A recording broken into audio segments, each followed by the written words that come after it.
सीतलपुर में कड़कती धूप ने लोगों का हाल बेहाल कर रखा था। इसी गांव में चेतन अपनी पत्नी रेणु और अपने बेटे कार्तिक के साथ रहता था। उसका बेटा कार्तिक 6 साल का था। वे बहुत गरीबी में जी रहे थे। माँ, आज कितनी गर्मी है। पापा से बोलिए ना कि वह घर में एक फ्रिज ले आए जिससे हम लोग इस कड़कती धूप में ठंडे ठंडे पानी पी सके। बेटा, अभी हम लोगों के पास इतना पैसा नहीं है कि हम लोग फ्रिज खरीद सकें। घर में एक मटकी है ना, अभी उसी से काम चलाना पड़ेगा। हाँ, इस मटकी में पानी कहाँ ठंडा होता है, जैसा रखो वैसा ही रहता है। और इस मटकी में पानी बिल्कुल भी ठंडा नहीं होता है। मुझे बहुत ज़्यादा गर्मी लग रही है। ऐसा मन कर रहा है कि मैं फ्रिज में जाकर बैठा रहा हूँ और इतनी ज़्यादा गर्मी में मटकी का पानी पीने का मन ही नहीं कर रहा है। ऐसा मन कर रहा है कि बस फ्रिज का पानी पीता रहूँ। बेटा, तू जाकर ठंडे पानी में नहा ले, तब तुझे इतना गर्मी नहीं लगेगा और तुझे अच्छा भी लगेगा, क्योंकि यह गर्मी तो हमारा पीछा कभी भी नहीं छोड़ेगा। और ना ही हम इतना अमीर है कि इस तेज गर्मी से बचने के लिए हम लोग अपने घर में फ्रिज या फिर कोई भी सामान लगवा सकें, जिससे इस तेज गर्मी में अच्छे से रह सके। रेणु अपने बेटे से ऐसा कह ही रही थी कि तभी वहां चेतन खेत से काम करके आ जाता है और अपनी पत्नी रेणु से कहता है, हे भगवान रेणु, इस महीने तो भगवान ने इतनी ज्यादा गर्मी कर रखी है कि खेत में काम करते समय ऐसा लगता है कि मैं अभी बेहोश होकर गिर जाऊंगा। मुझसे तो ज्यादा काम भी नहीं किया जा रहा है, इसलिए मैं घर आ गया।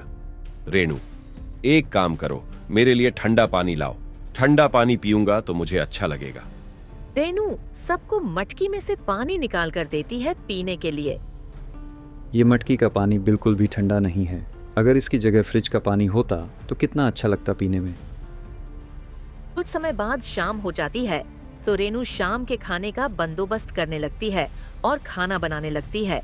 इतनी तेज गर्मी में खाना बनाते बनाते रेणु पसीने से भीग जाती है। हे भगवान, हम गरीब किसानों के लिए ना तो ज्यादा गर्मी अच्छी है और ना ही ज्यादा ठंडी अच्छी है। इतनी गर्मी में ऐसा लग रहा है कि अभी बेहोश होकर गिर जाऊंगी, और ठंडी में इतनी ठंड लगती है कि शरीर बर्फ की तरह जमने को हो जाता है। काश हर मौसम ऐसा होता जैसे कि ना तो ज्यादा तेज सर्दी होती और ना ही इतनी कड़कती तेज गर्मी, तो कितना अच्छा लगता। पर ये तो कभी भी नहीं हो सकता। रेणु, काश ऐसा होता तो हर मौसम कितना अच्छा होता। दोनों लोग एक दूसरे से बात कर ही रहे होते हैं।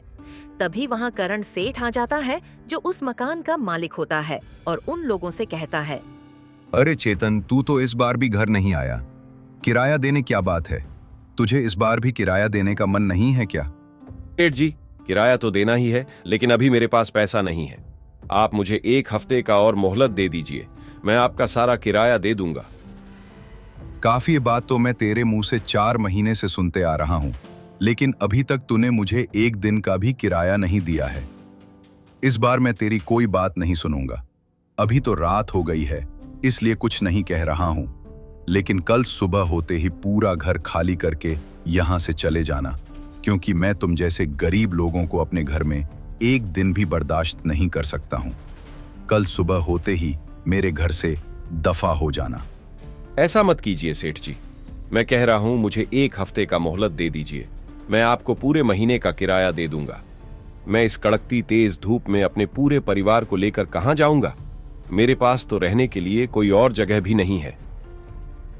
सब मुझे नहीं पता, मुझे बस इतना पता है कि अगर तुम्हें मेरे घर में रहना है तो मुझे अभी के अभी किराया दो, वरना कल सुबह ही यहाँ से दफा हो जाना। करण सेठ को समझाने की बहुत कोशिश की, लेकिन सेठ उसकी एक न सुनी और अगले दिन वह सुबह होते ही चेतन को घर से बाहर निकाल देता है। इतनी कड़कती तेज गर्मी में चेतन अपने बीवी बच्चे के साथ रोड पर आ जाता है। अब हम लोग कहाँ जाएंगे जी? इतनी कड़कती तेज धूप में कहीं हमारे कार्तिक की तबीयत ना खराब हो जाए। अब हमारा कोई नहीं है इस दुनिया में, अब हम कहाँ जाएंगे और किससे मदद मांगेंगे? तुम परेशान मत हो रेणु, भगवान पर भरोसा रखो, कोई ना कोई रास्ता जरूर निकल जाएगा। चलो, हमारे गांव के बीचों बीच एक बड़ा सा पैर है, उसके नीचे जाकर हम लोग बैठते हैं, फिर मैं कोई रास्ता ढूंढता हूं कि क्या करना है। जैसे तैसे दोपहर कट रही थी, वैसे ही धूप बढ़ती जा रही थी और कार्तिक की तबीयत अब धीरे धीरे खराब हो रही थी। तभी रेणु चेतन से कहती है, चेतन, देखो कार्तिक की तबीयत अब खराब हो रही है। वह हमारे पास के गांव के हैं ना, हरिया भैया, आपके बचपन के दोस्त। चलो उनके घर चलते हैं। ठीक कह रही हो रेणु, हरिया हमारी सहायता जरूर करेगा। आखिर बचपन का दोस्त कब काम आएगा। चेतन अपनी बीवी और बच्चे के साथ अपने बचपन के दोस्त हरिया के घर की तरफ उस तेज गर्मी में चला जाता है और हरिया के घर का दरवाजा खटखटाता है। अरे सुमित्रा, इतनी तेज गर्मी में कौन दरवाजे पर आया है? जाकर देखो, तब पता चलेगा ना कौन आया है। तुम ज्यादा मत बोलो, चुपचाप जाओ, फ्रिज से ठंडा पानी लाओ। अरे चेतन, तू पूरे परिवार के साथ इस समय इतनी तेज धूप में, यहाँ सब ठीक तो है ना चेतन भाई? अरे हरिया भाई, कुछ भी ठीक नहीं है। मैंने 4 महीने से किराया नहीं दिया था, जिसके कारण करण सेठ ने घर से बाहर निकाल दिया। और इस समय भारी गर्मी की वजह से मेरे बेटे कार्तिक की तबीयत खराब हो गई है, इसलिए हमको यहाँ पर आना पड़ा। आज शाम तक हम लोग यहाँ रुक सकते हैं क्या? जैसे ही शाम हो जाएगी हम लोग यहाँ से चले जाएंगे। देख चेतन भाई, हमारी दोस्ती अपनी जगह पर है, मैं रखना भी चाहूं। तू तो तेरी भाभी को जानता है ना, वो इस बात के लिए कभी नहीं मानेगी। और वैसे भी तेरे पूरे परिवार को मैं एक साथ नहीं रख सकता। ये कैसी बात कर रहा है हरिया? मैंने हमेशा तेरे अच्छे बुरे वक्त में तेरा साथ दिया है, और आज जब मुझ पर दुर्हक का पहाड़ टूटा है तो तू मुंह फेर रहा है। ऐसा मत कर हरिया भाई, दोपहर बस कट जाने दे। मेरे बेटे कार्तिक की तबीयत बहुत ज्यादा खराब हो रही। सब समझ रहा हूं चेतन भाई, पर मैं अभी तुझे नहीं रख सकता। तू कोई और जगह देख ले। चेतन कुछ बोल पाता इससे पहले हरिया ने दरवाजा उनके मुंह पर बंद कर दिया और अपने घर में चला गया। अरे सुमित्रा, वो चेतन अपने बीवी और बच्चे के साथ आया था। उसके सेठ ने उसे घर से बाहर निकाल दिया, इसलिए वो आज दोपहर यहाँ पर रहने के लिए आया था। पर मैंने उसे सांप शब्दों में मना कर दिया और गांव का रास्ता दिखा दिया। अरे चेतन आपका बचपन का दोस्त था ना, उन्होंने हमारी हर बुरे और अच्छे वक्त में साथ दिया है। ये आपने उनके साथ बिल्कुल भी ठीक नहीं किया। अरे मैंने कोई बाजार नहीं खोल रखी है। कोई भी गरीब मेरे घर मुंह उठाकर चला आएगा, मैं अपने घर में रहने के लिए उसे जगह दे दूंगा। और वो कैसा बचपन का दोस्त जिसके पास ना तो पैसा है और ना तो अच्छा घर है, और वो अब मेरे किसी काम का नहीं। और मैं किसी भी इंसान से दोस्ती यारी तभी रखता हूँ जब उसके पास बहुत ज्यादा पैसा रहता है। और चेतन जैसे गरीब लोगों का मेरे घर में कोई जगह नहीं है, और गरीब लोग मेरे किसी काम के नहीं हैं। अरे जी, ऊपर वाले से तो डरी है, और किसी भी इंसान का वक्त बदलते देर नहीं लगता है जी। आपकी ये पैसे की घमंड आप पर ही ना भारी पड़ जाए, क्योंकि घमंड ज्यादा दिन तक नहीं रहता है। अरे सुमित्रा, ऐसा कुछ नहीं होता है। और येलो फ्रिज का पानी पियो, बहुत ही ठंडा है, और इतनी तेज गर्मी में फ्रिज का ठंडा पानी पीने का मजा ही कुछ और है। फ्रिज के ठंडे पानी का मजा ले रहा था और उधर तेज कड़कती धूप में चेतन अपनी बीवी और अपने बच्चे के साथ रोड पर बड़े से पेड़ के नीचे बैठा था। आरी जी, आप तो अपने बचपन के दोस्त पर कितना भरोसा रखते थे, और आज वही आपका दोस्त हमें बाहर का रास्ता दिखा दिया और अपने घर एक दिन रुकने भी नहीं दिया। रेनू, यही तो बात है ना, बुरे वक्त में ही पता चलता है कि कौन सा रिश्ता अपना है, कौन सा रिश्ता पराया। लेकिन हरिया ने हमारे साथ बिल्कुल भी अच्छा नहीं किया। पापा, मुझे बहुत जोर से भूख लगी है और प्यास भी। मुझे कहीं से कुछ लाकर खिला दो। रेनू, तुम कार्तिक का ध्यान रखना, मैं अभी कहीं से कुछ खाने के लिए बंदोबस्त करके लाता हूँ। तुम इतनी भारी गर्मी में खाने के लिए कहाँ ढूंढोगे? चेतन इस भारी गर्मी में खाने का बंदोबस्त करने के लिए चला जाता है और इधर रेणु कार्तिक के पास बैठी थी। तभी वहाँ पर कुछ लोग आपस में बात कर रहे थे। अरे लखन भाई, तुम्हारा भैंस के दूध का कारोबार बहुत ही ज्यादा अच्छा चल रहा है। तुम 2-3 भैंस और खरीद लो, तुम्हारा भैंस के दूध का कारोबार और बड़ा हो जाएगा। मैं अपने भैंस के दूध के कारोबार को आगे बढ़ाना चाहता हूँ, पर मुझे किसी औरत की तलाश है जो मेरे भैंस की अच्छे से देखरेख कर सके। तुम्हारे आसपास पड़ोसी में कोई औरत हो तो बताना। उन दोनों आदमियों की बात वहाँ पर बैठी रेनू सुन रही थी। फिर उन लोगों से कहती है, अरे लखन भाई, मैं आपकी भैंस की अच्छे से देखरेख कर सकती हूँ। लखन भाई, मुझे अपने भैंस की देखरेख करने के लिए काम पर रख लीजिए ना। अभी मेरी हालत ठीक नहीं है। मैं और मेरा पूरा परिवार सड़क पर आ गया है। वो सब तो ठीक है, मैं तुम्हें अपनी भैंस की देखरेख के लिए रख सकता हूँ, पर तुम्हारा इतना छोटा बच्चा है, तुम सही ढंग से काम कर पाओगी? पूरा दिन तुम्हें भैंस की देखरेख करनी पड़ेगी, जैसे भैंस को घास डालना, भैंस को पानी देना और भैंस को साफ सुथरी तरीके से रखना। ये सब काम तुम्हारे होंगे। इस काम को तुम कर पाओगी तो बोलो, और मैं इसके बदले तुम्हें 3 लीटर दूध दे पाऊंगा, ठीक है? और मैं इसके बदले तुम्हें 1 भी रुपया नहीं दूंगा। लखन भाई, आप मुझे काम पर रख लीजिए और आप मेरे बच्चे की चिंता मत कीजिए। मेरा कार्तिक बहुत ही समझदार है, और रही बात भैंस की देखरेख करने की, तो मैं इसके लिए तैयार हूँ और मुझे मंजूर है कि आप मुझे काम के बदले 3 लीटर भैंस का दूध देंगे। पर मेरी कुछ शर्त है। ऐसी शर्त है तुम्हारी? मेरी शर्त यह है कि मेरे पास रहने के लिए ठिकाना नहीं है। मेरा पूरा परिवार 4 दिन तक आपके भैंस वाले घरों में रहेंगे, फिर हम लोग अपना एक नया ठिकाना ढूंढ लेंगे। मुझे तुम्हारी ये शर्त मंजूर है, तो चलो मेरे साथ घर, मेरे भैंस की देखरेख करने के लिए। कुछ समय बाद चेतन पानी और साथ में कुछ फल लाता है खाने के लिए, और सभी लोग पानी को पीकर, फल को खाकर अपनी भूख प्यास मिटाते हैं। फिर रेनू और उसका परिवार लखन के घर चले जाते हैं। 4 दिन तक लखन उन्हें अपने घर में रहने देता है।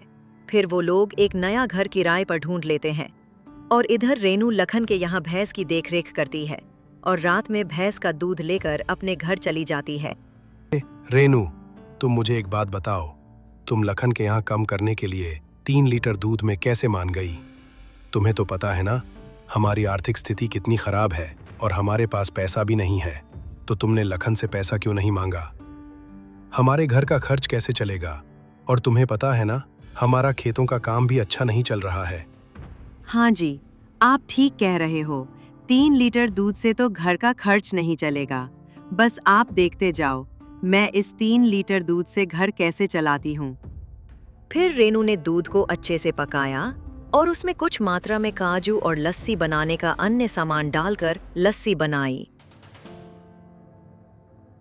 अगली सुबह होते ही लखन के घर भैंस की देखभाल करने जाने से पहले गांव में लस्सी बेचने चली जाती है। लस्सी ले लो लस्सी, ठंडी मीठी लस्सी ले लो। इस कड़क की धूप में जो लस्सी पियोगे तो इस तेज धूप का मजा ले पाओगे। लस्सी ले लो मेरी बनाई लस्सी, पियोगे बार बार लस्सी मांगोगे। ऐसा कहते हुए रेनू पूरे गांव में लस्सी बेचने लगती है। गांव के लोग रेनू को पहली बार लस्सी बेचते हुए देखते हैं, फिर लस्सी लेते हैं। वाह रेनू बहन, तुम्हारी लस्सी तो बहुत ही ठंडी, मीठी और स्वादिष्ट है। हाँ रेनू बेटा, तुम्हारी लस्सी तो बहुत मीठी और ठंडी है। इस गांव में बहुत सारे लोग लस्सी बेचने आते हैं, और उन लोगों की लस्सी ना तो मीठी रही और ना ही ठंडी रहती है, और उन लोगों की लस्सी तो स्वादिष्ट भी नहीं रहती है। इसी तरह से रेनू की सारी लस्सी बिक जाती है। अरे रेनू बिटिया, मुझे 2 गिलास लस्सी दे देना। माफ कर दीजिए काका, आज तो सारी लस्सी बिक गई, एक भी लस्सी नहीं बची है। कल मैं आपके लिए लस्सी जरूर लेकर आऊंगी और सबसे पहले लस्सी आपको ही दूंगी। रेनू सारी लस्सी बेचकर घर आ जाती है और वह लखन के घर भैंस की देखरेख करने के लिए चली जाती है और लखन से कहती हैं, लखन भाई, आप मेरे काम की कीमत बढ़ा देते तो ठीक होता।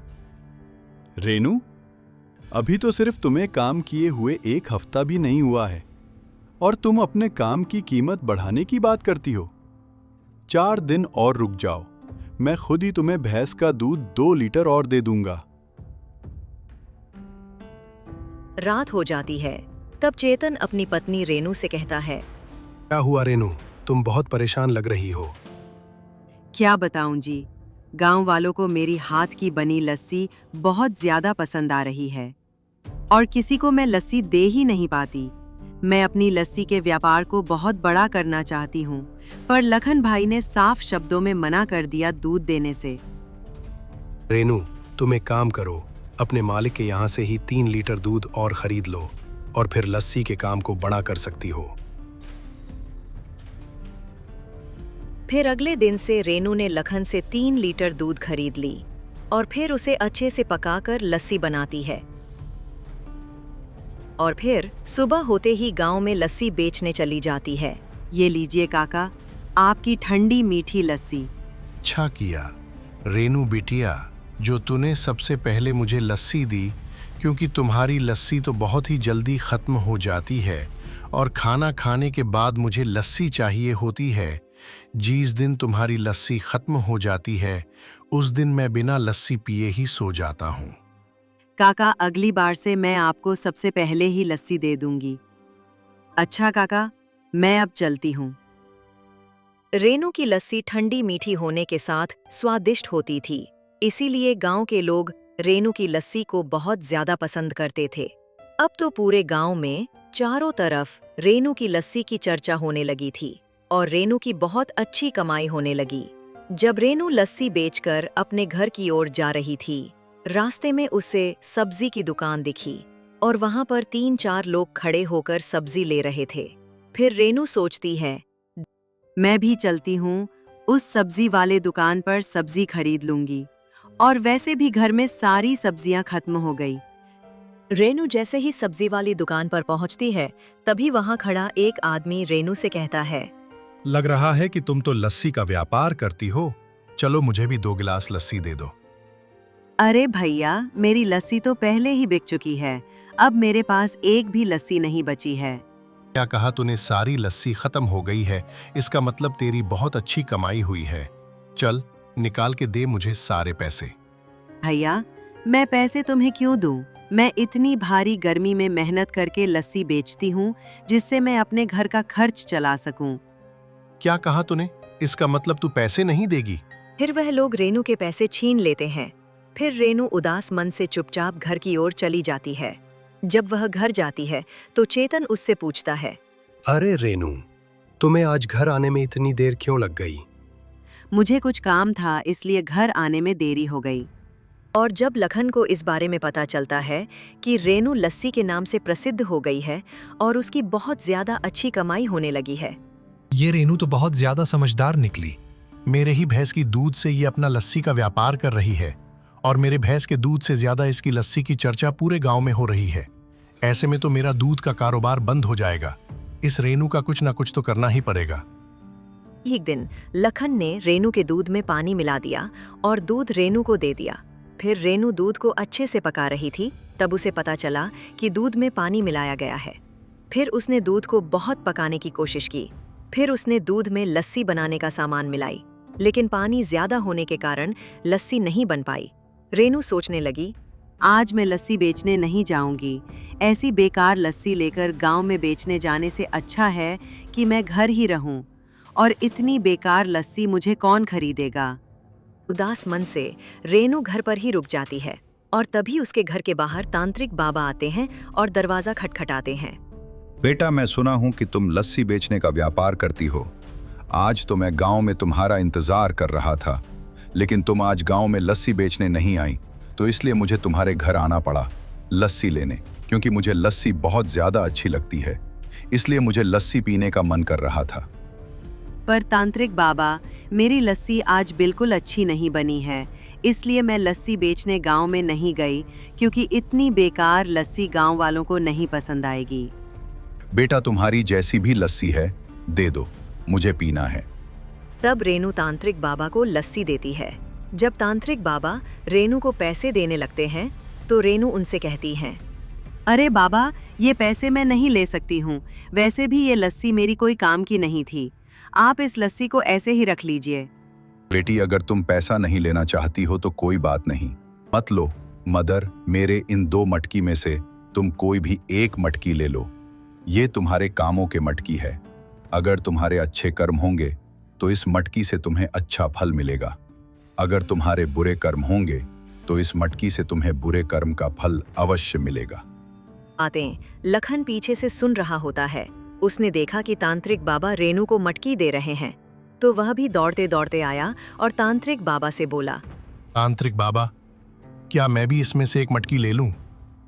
हाँ बेटा, तुम भी इसमें से कोई एक मटकी ले लो और अपने अच्छे बुरे कर्म को आजमा लो। अपनी रेनू और लखन उसमें से एक एक मटकी ले लेते हैं। फिर उसके बाद तांत्रिक बाबा गायब हो जाते हैं। फिर वह लोग अपने घर चले जाते हैं। जिसके बाद रेनू जब अपना मटकी खोलती है तो उसमें से हीरे जेवरात निकलती है।